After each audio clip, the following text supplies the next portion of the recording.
From the center of the universe, Toronto, Ontario, Canada, this is the SDM Show with your host, Rob Cairns. The SDM Show focuses on business, life, productivity, digital marketing, WordPress, and more. Sit back, relax, grab your favorite drink, and enjoy the show. Here is Rob. By Rob Cairns here. I'm the founder, CEO, and chief creator of amazing ideas at stunning digital marketing. In this podcast, I sit down with friend of the show, my good friend, Mr. Andrew Palmer, and we talk all things pricing. Grab a drink, sit back, relax, and enjoy the show. This podcast is sponsored by Stunning Digital Marketing, the agency that can help protect your WordPress website today. Go to stunningdigitalmarketing.com and see what we can do to help you protect your business investment. That's stunningdigitalmarketing.com. Hey everybody, Rob Cairns here again. I'm here with my good friend, Mr. Andrew. I should say Arnie Palmer. How are you today, Andrew? Very, very well. Yeah, it's good. It's a nice Tuesday afternoon in the UK. Weather, it's not actually raining. It was spitting lately, but we've been having weeks and weeks of rain and a couple of days of sunshine. But yeah, it's pretty warm and it's nice. I'm loving it. And in Toronto, it is warm and sunny. We're at like 28 degrees Celsius today, if anybody cares. So it is hot, hot, hot. So go outside and get some fun.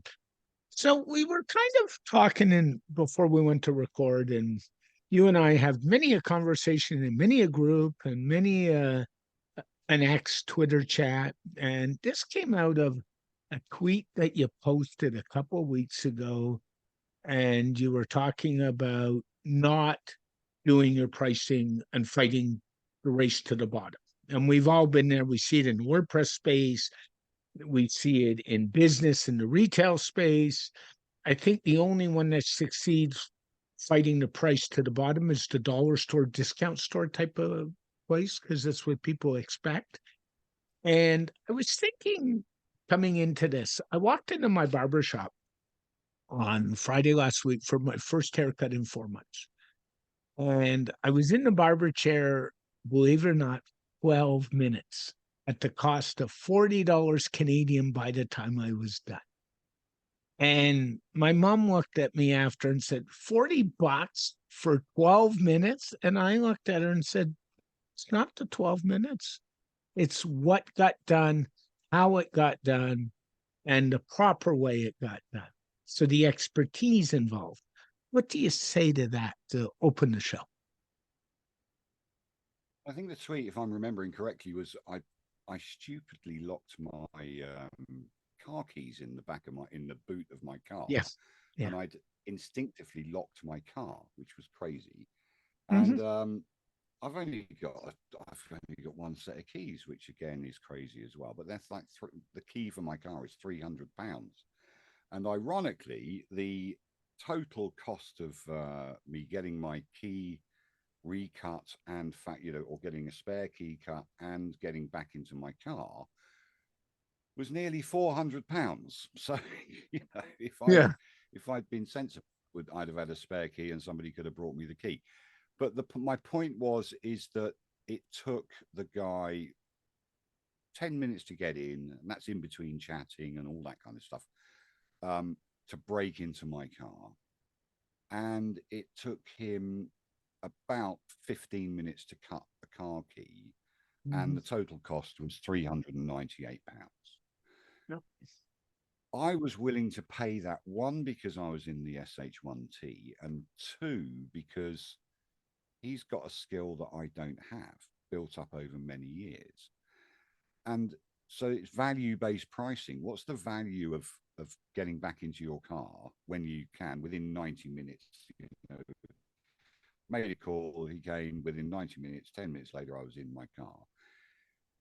And where we are in the web world and creative world, and I see it all the time with a particular creative, a guy called Vic Lee, who does these fantastic murals, and they're thousands of pounds. So, agencies come to him and say, oh, how much?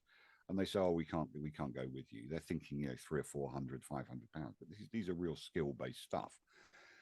And I think where we are in society is that we're not willing to pay people for their level of skill, partly because we don't know their level of skill until it's done. But we're lucky in the web world because we have a portfolio and we can say, okay, well, here's our Mm. best websites or here's our best work or whatever, because we're never going to show our worst work. Um, and that's the proof. You know, we've got social proof with people telling, giving us reviews and things like that.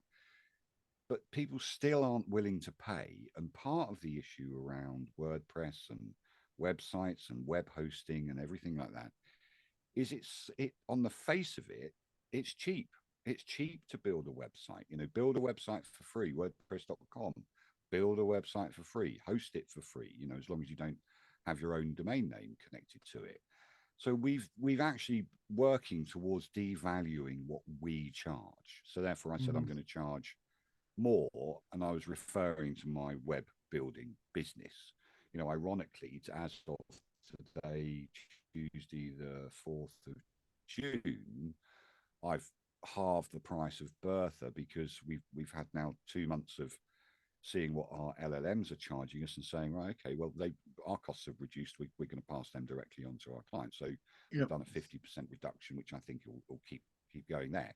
So and that's software as a service, really. It's a plugin and Chrome extension and everything, but it's software as a service. So we've got fixed costs, we've got fixed developer costs, fixed costs around LLMs and stuff like that, or really good pricing around LLMs. So we've got value based pricing there, and obviously making it accessible to everyone around the world. It's $10 a month. It's the price of a cup of coffee. I'm really talking about the physicality of doing work for someone, Hmm. where a website really is worth 5 grand because you're not paying for the time. I can build you a 5 grand website in a week or 3 days or even 2 days. Landing pages, a couple of grand for a landing page, whatever it may be. But the reason I can do it in that time, and the reason I can do it well in that time, is because I've got 30 years experience in marketing, 20 years experience in building websites, and thousands of websites behind me. The reason I can fix your server or fix your hacked website is because I've got 10 years of going through the mill and knowing how to fix a website that's got malware on it. So that's what you're paying for. It's the old story, isn't it, where the guy goes up to the ship that's not working and they've spent thousands of dollars on it trying to repair the engine. He goes along and hits it 3 times in a particular place with a hammer and says, right, that'll be 10 grand, please. And they said, well, you hit it 3 times with a hammer. He said, well, you're paying for the fact that I knew where to hit it, Yeah. and all that kind of stuff. You've got all those kind of pricing situations around that. And because we're so used to not paying a lot for our food, food has gone up. But Hmm. what we don't appreciate is that it's got to be transported somebody's got to buy it, somebody's got to grow it, somebody's got to buy it, somebody's got to stock it on a shelf, get it there, and somebody's got to put it on a shelf. So you've got all this train of experience, the experienced buyers, the experienced farmers, the experienced suppliers, the bakers, the candlestick makers. All of this experience goes into your loaf of bread that costs you $1.20, right? Yeah. We don't appreciate what's gone into making that loaf of bread or getting True. that wardrobe built for Mm. you. You go into IKEA, you can buy a fairly decent wardrobe for a few £100, but you have to put it together yourself. You can then pay another £50 to get someone to put it together. So we're in this kind of cheap mindset. We need to get out of it. We need to be able to see the value that we're purchasing, and that's what that tweet was about. Is that there was value in what this guy gave me because of his experience. Hmm. And it's And it's it's doubly pertinent because I actually got the AA out. I'm a member of the AA, and they came out and they charged me £75 and couldn't get into the car, but I yeah, still had to pay the 75 quid. So that took it way over the £400 that it cost me to put in. Even though I'm a member of the AA, they still charged me to come out because it's not covered. Lost yeah. keys. So that's what I I'm rabbiting on about, frankly. I agree with you. I did a scary thing in January, and I'll share it with you. I went to all my clients the end of December and said, by the way, I'm increasing all my rates by 25% across the board, everything. And not only Yeah. that, I'm getting rid of all the nonprofits out of my life. So if you're a nonprofit, you can keep your contract in force. Otherwise, you can disappear. I'm not taking on anymore. And not only did I do that, I killed all my grandfathered in pricing. So any clients on old pricing, it all disappeared. Everything. I just said, I'm done. And I had 4 objections. And out of those four, 3 of them were clients I wanted to get rid of anyway. So that solved that problem. Easy, right? They went away. Nobody else has objected. And the beauty is because they realize costs have gone up in the last year. I hate to tell you, living costs have gone up, heating costs have gone up, internet costs have gone up, hosting costs have gone up. Everything's gone up in the last year. So why Yeah. should I absorb all that cost, right? Exactly. No, I agree, and that's coming to that. I've got a client that I lost through that they went to a person that was cheaper, and they've come back to me and said, well, actually, it hasn't worked out because they haven't done an awful lot. So I've got them back, but I looked at it and I thought, well, it's going to cost me this much to do, and then I've got that, and blah blah blah.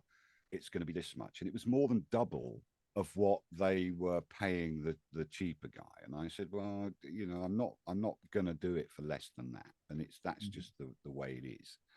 And I've got it. I've got the contract. So it's it it's tough to say. It's just like when you charge up front as well, because it's very hard for people to think about justifying charging up front. In my view, if you're selling a website or selling anything, if the client isn't prepared to pay you up front, that kind of tells me that they haven't got the money in the first place.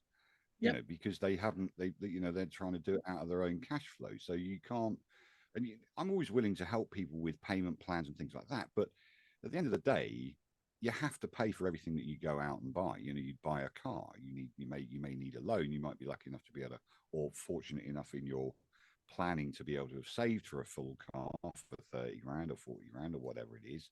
Mhm. When you buy your food, you have to pay it straight away. When you buy anything these days, you have to buy it straight away.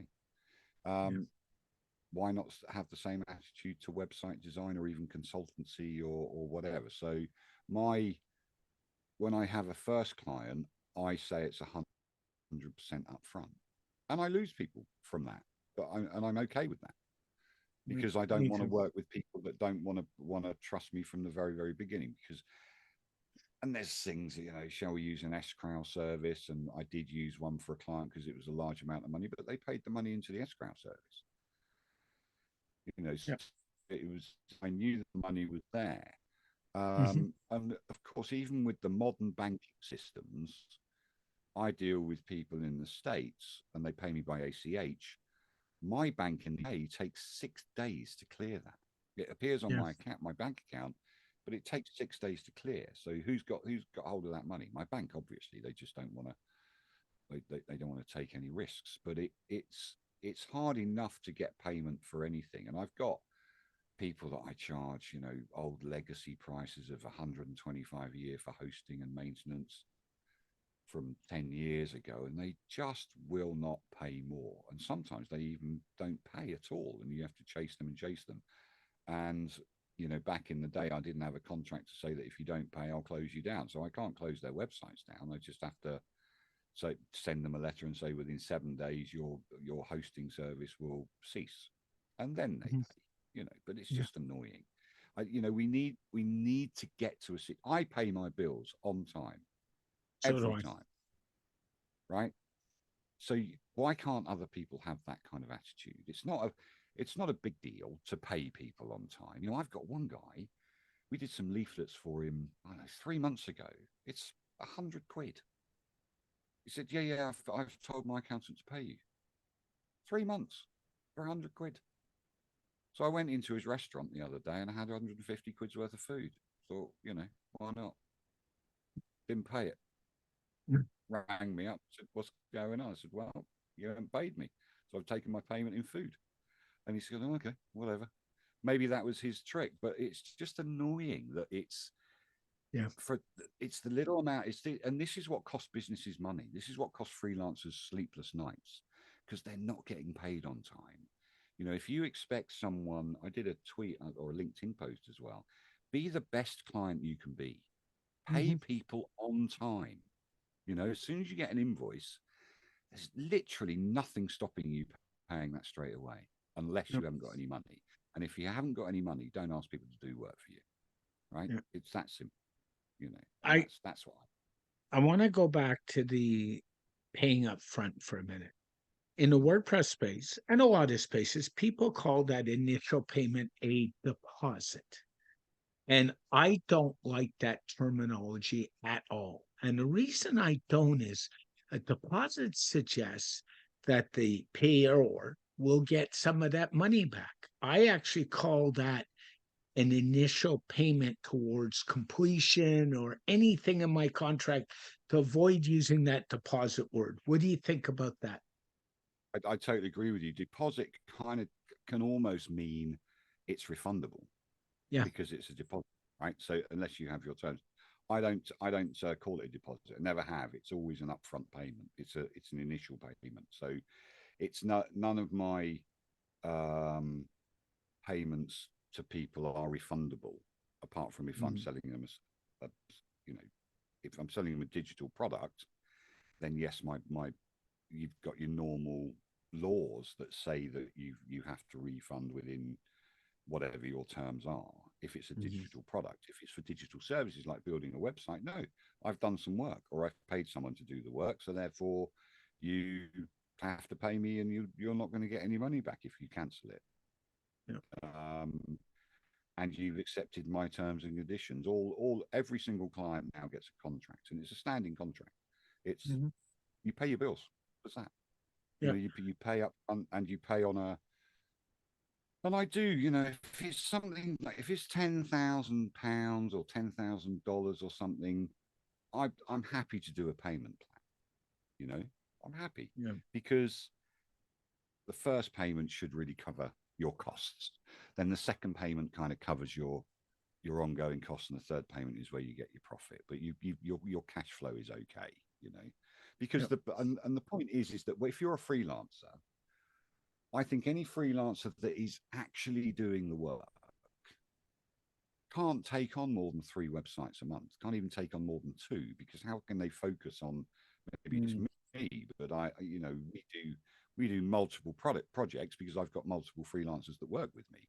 But the individual person that takes on 3 or 4 websites at a time, how can they possibly deliver those to a quality that the client really wants if they're only charging a couple of grand or a grand or $1,500 or whatever? They've got to charge the $5,000 because that's kind of the minimum living wage now. When you Mhm. take off the costs of the business, the tax, and all that kind of stuff, $5,000 is not a lot of money. Especially you've got to pay for your own health insurance and stuff in the States. We're okay here because we've got the NHS, but you've got lots of costs in the US as an individual business. Your accountancy companies cost a fortune. I mean, they literally, it's crazy how much accountancy charges in America because Yeah. of the complexities of state taxes and federal taxes and all that kind of stuff. Whether you're a B Corp or an LLC or whatever, our company taxation system over here is really quite simple. You're either self-employed or you've got a limited company or a partnership.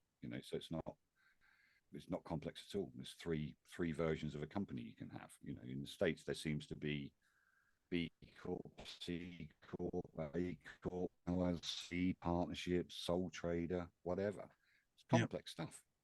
So you It's true. have to charge £5 for a website. You can't minimum. Yeah. You know. I would agree with you. So And I those would, are the. those are the key things. Yeah. Andrew, I agree with you so much. And I think the other thing we need to start doing is, and we all know the problem.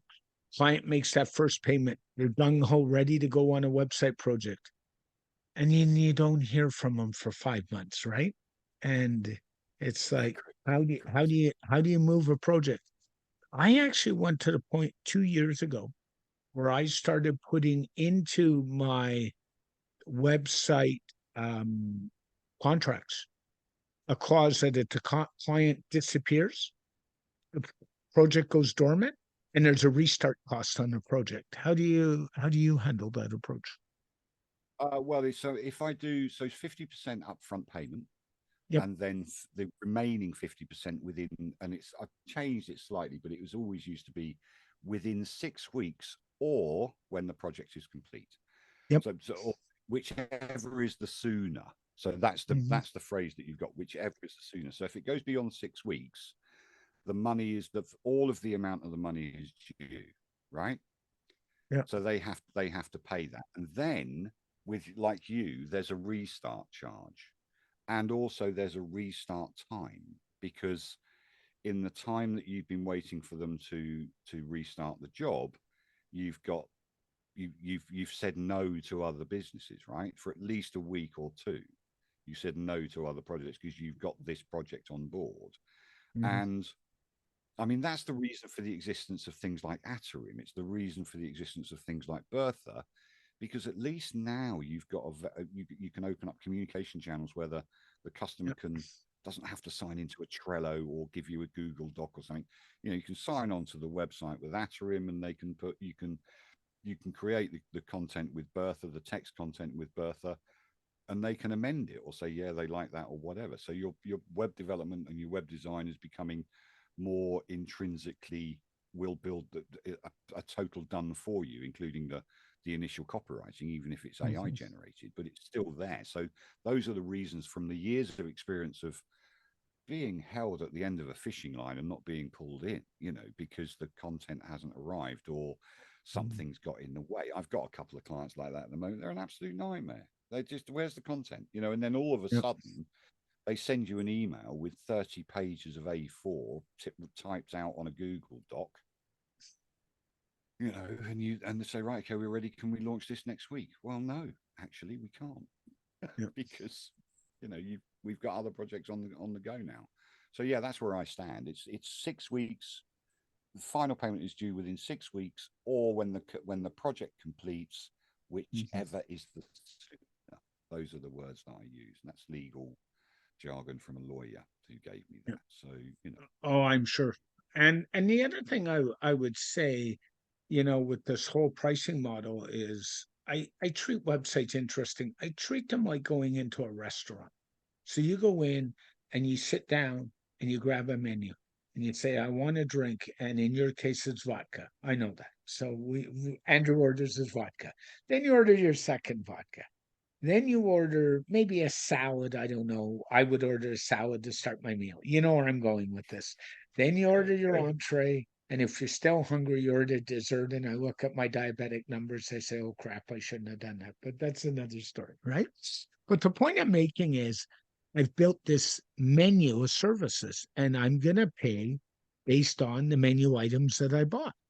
Websites are no different. If you want this, you pay this. If you want this, you pay this. If you want this, you pay this. We need to stop this.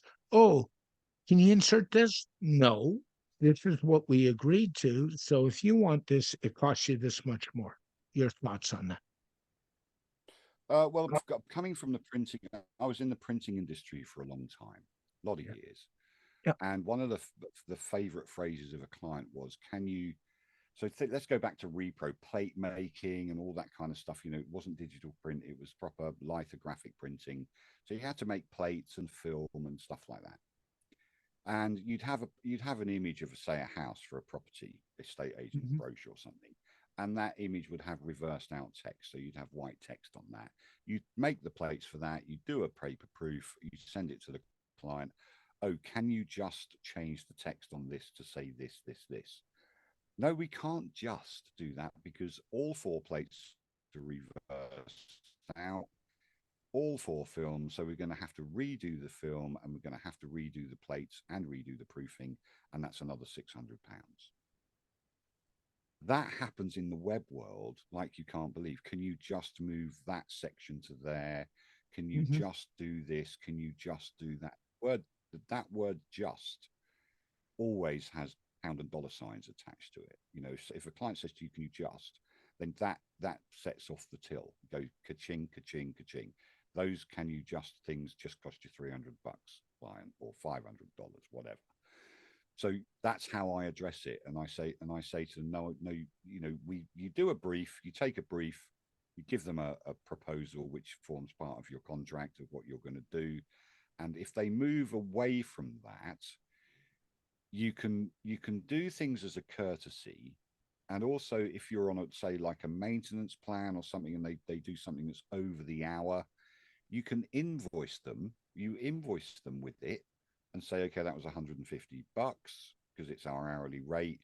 And you can either discount that to zero and say, this time we did it as a courtesy, or discount it to 50% because, you know, we're doing this as a courtesy, but you make sure that that's never going to happen again. And it kind of pre-warns them that next time they ask for something, they're going to have to pay for it. So they think about it a little bit easier. You know, they won't come to you and expect it for nothing, you know, because it will be marked as discounted this time as a courtesy.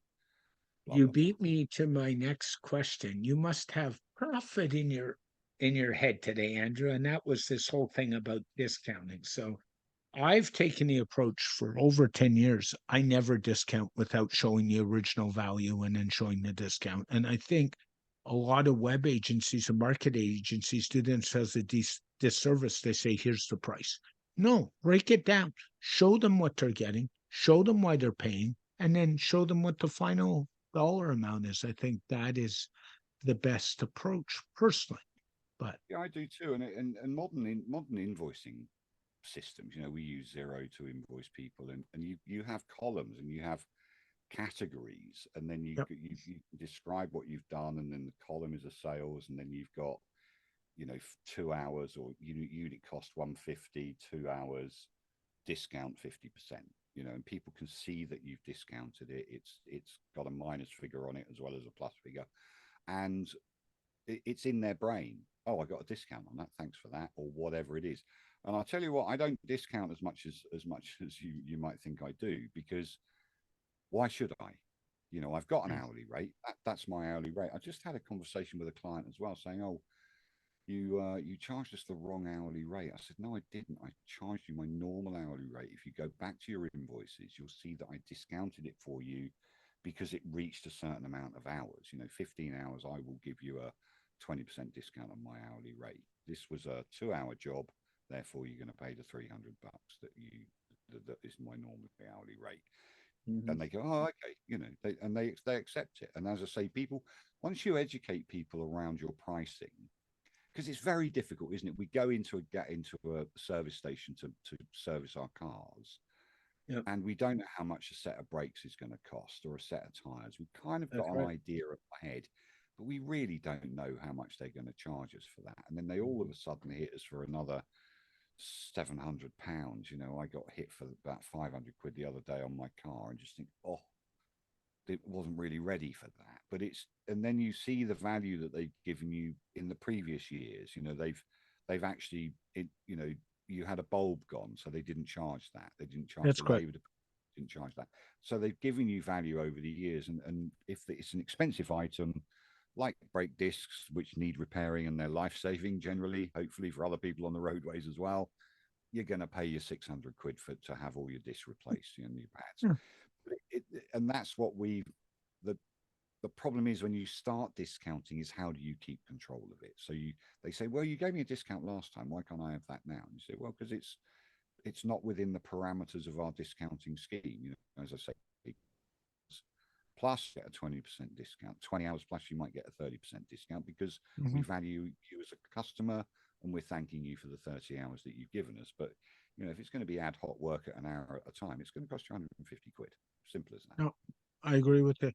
Now, around discounting. Now, many people may or may not know you owned a plug-in company at one time, and you, correct I me if I'm did. wrong, you sold that off, most of it by now. You got out of that business I pretty. sold it all off. I sold all the plugins off, and there are a total of, I think, about 11 plugins that I, because I had 22 and I took away 11 because they were just built into, because they were all Divi related. So Divi kind of built their Yeah. functionality into Divi. So I just canned them.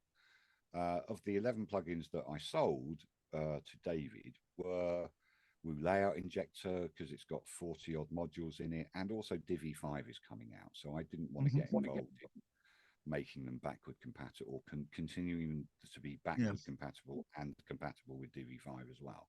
You know, a lot of people that build plugins for page builders can be adversely affected when a page builder changes. And currently, even in Bertha, we've got an issue with Beaver Builder. It doesn't work currently. And we're working with Beaver Builders to say, what did you do? You know, we didn't change anything. What did you? Yeah, we've changed stuff, and with the way it's presented, they changed stuff because Gutenberg. We had a problem with Gutenberg when it came out, 6.3 broke Bertha. So that took us 2 months to find out what was actually wrong, and it was a caching situation because I remember. Yeah. the patterns load, you know, and it caused Bertha to be kind of uncached, if you like. But now she works perfectly in Gutenberg. So we're fixing the Beaver Builder thing. Should be fixed by Monday at the latest. But with Divi, there are so many third-party module makers that Divi 5 is going to cause them a lot of issues. And I can see a few of them just going, do you know what? I've got one plugin in Divi, and I'm not going to bother. I'll just deprecate it. Say, sorry, guys, that's the end of that. I'm sure.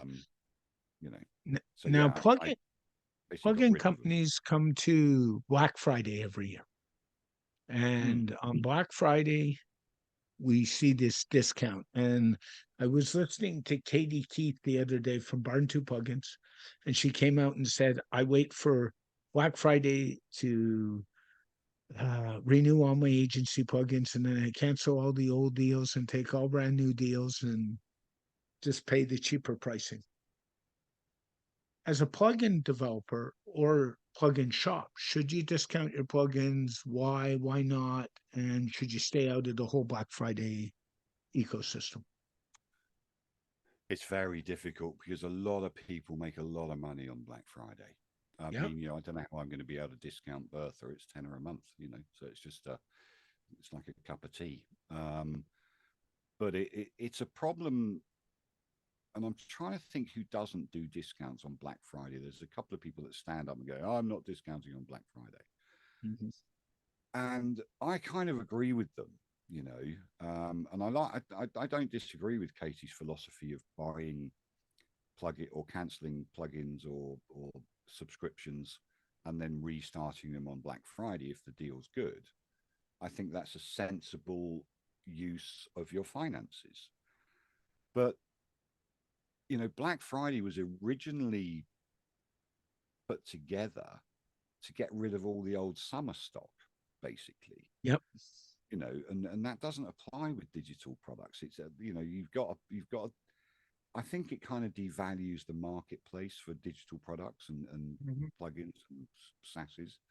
And it's a nightmare to run as well, because you have to change your systems. You have to build, you actually, you know, if you're using easy digital downloads or WooCommerce or whatever to use to do that, you have to have a specific price, and that price has to stay there in your system forever, because it's obviously it's a subscription and people are paying on the subscription. If you deleted that product afterwards, it wouldn't, the subscription wouldn't work. So, you know, we've got in our plugins, we used to have, you know, reams of things. This was the summer sale, this was the Valentine's Day, this was the Black Friday. You know, you have to keep the plugins or the payment subscription thing live.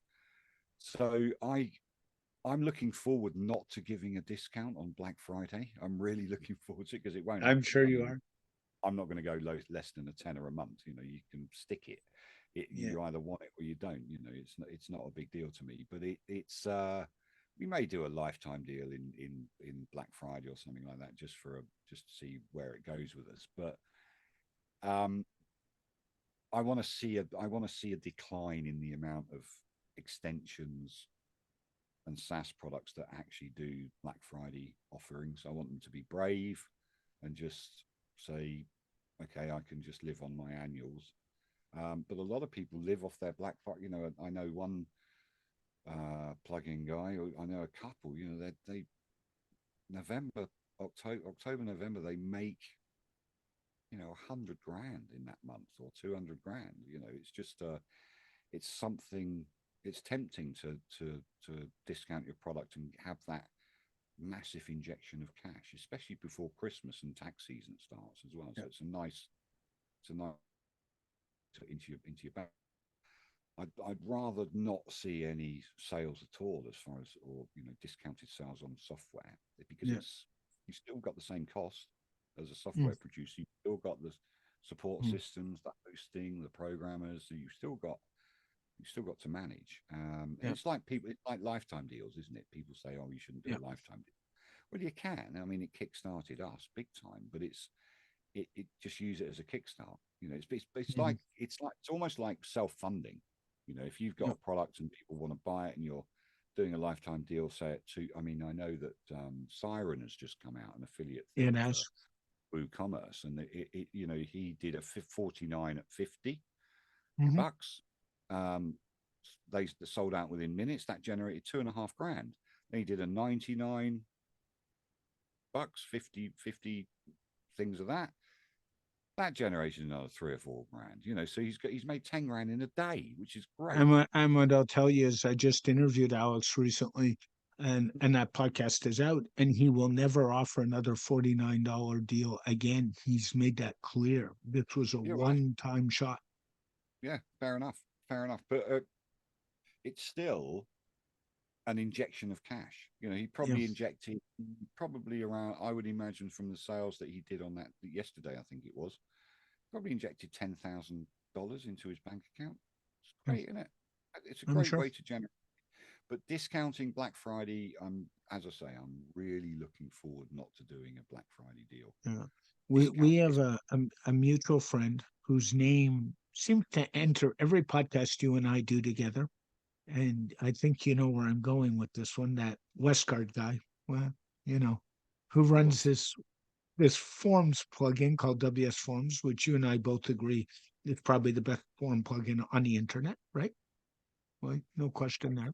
I agree with you. There's no And I question. know I know when talking to Mark, he struggled with that because he does do it, but he thinks he almost has to do it.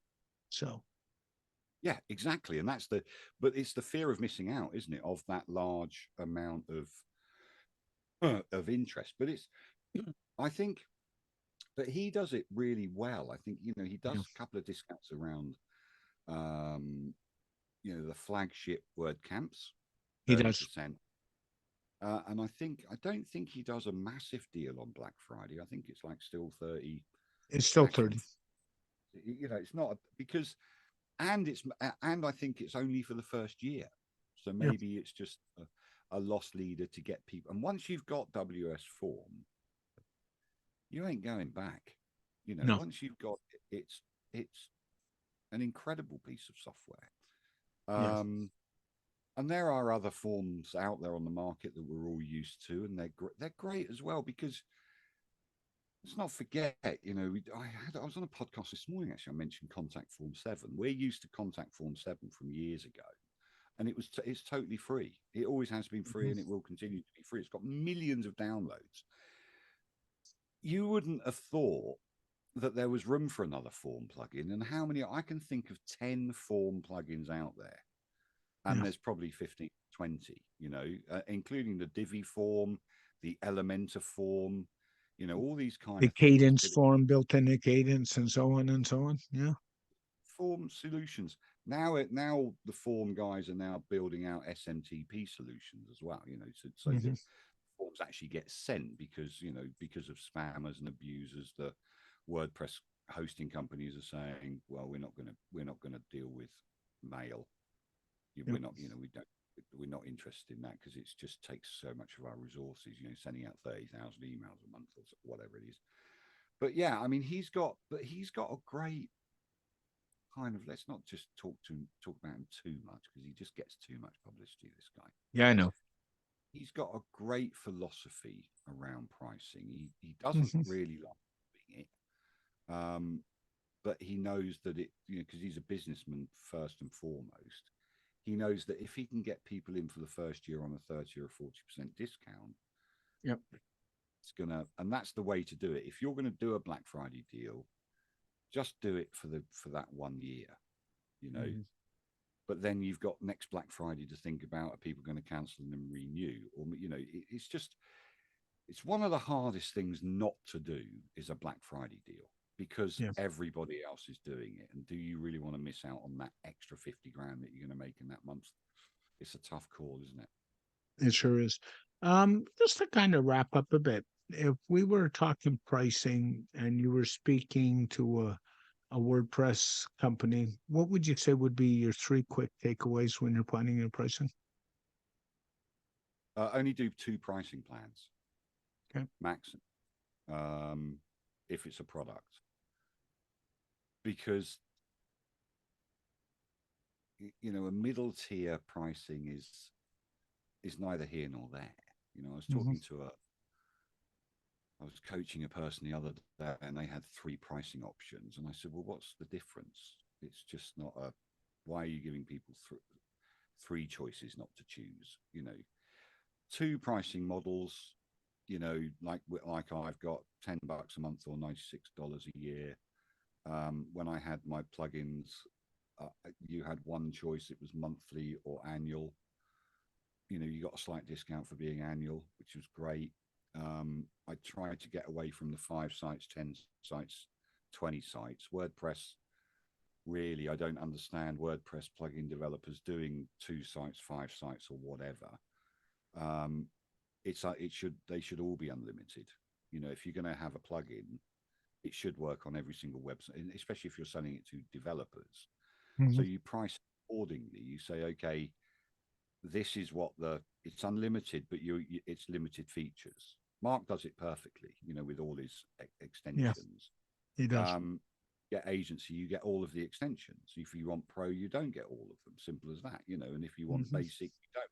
And there's a free version. So there's four options for WS Form, which is, I think, is too many. But you just have two pricing things. So this is your basic, and this is what you get, and actually that will cover you mostly, and that's that price. And here's your super duper thing, and that's that price, and you get everything, and it's Yep. unlimited. Oh, I agree with you. What are you working on these days besides all this good pricing stuff and spending time with me on X and Twitter and Well, I'm working on my fitness because I haven't been able to. I had a couple of operations on my back over yeah. the last 18 months, so I'm actually physically now working on my fitness, making sure Good. I go for 15-minute walks, and I'm trying to get down the gym and all that kind of stuff. But I'm working on somebody's hero.co.uk, which is my kind of agency, I've got to refine the offering on there, but I'm becoming more and more white label and Good. doing more and more white label work for people that have got difficulty in servers or difficulty with particular web systems that they're using for, literally across all of the web. There's not just WordPress and stuff like that. Hmm. Server issues, dating issues, bit of SEO, doing coaching as well. So I've got 4 coaching clients that I meet with every week as well. So that's a nice little income stream.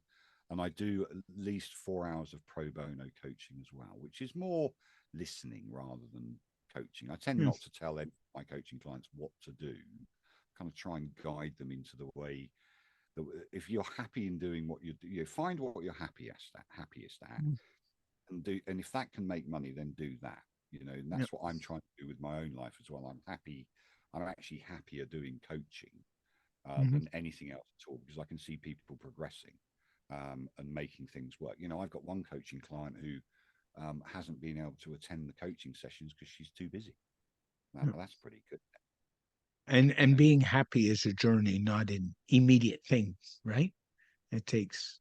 Yeah, being happy is, well, I can't, like, if you're in a marriage or a relationship with anyone, an intimate relationship with anyone, it's not your job to make them happy, right? Mhm. It's not your purpose in life is not to make your partner happy. Yeah. You can contribute towards their happiness, but they're the only person that can make themselves happy. And that's the kind of attitude I use towards coaching, is making sure that the people have the tools and the thoughts within themselves to make themselves happy rather than trying to rely on somebody else to make them happy, because that will never work. Yeah. Andrew, if somebody wants to get a hold of you to talk coaching or anything else, what's the best way? Somebody'shero.co.uk. You can go, which is SOMEBODYS hero.co.uk, and at Arnie Palmer on Twitter. My DMs are open always. And that's it, really. You can find me on the interwebs.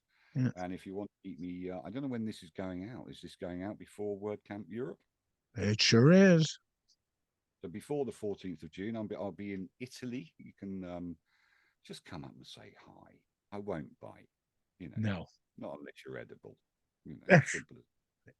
Thanks, Andrew. Good luck on your golf game and have an amazing day, my friend. Cheers, man. Thanks a lot. See you soon. This show is brought to you by StunningDigitalMarketing.com, your Toronto leader in digital marketing services. Not only do we protect your WordPress website, we can help you with your site, provide social media management for your business, or even do one-on-one consulting. To find out more, go to StunningDigitalMarketing.com. Very special thank you to Andrew Palmer for joining me on this edition of the SDM Show. This podcast is dedicated to my late father, Bruce Cairns. Dad, I miss you very much. I love you, and I think about you every day. For more information about Stunning Digital Marketing, your digital marketing experts, go to stunningdigitalmarketing.com or go to stunningdigitalmarketing.info to find out all the great places that Rob Cairns can be found on the web.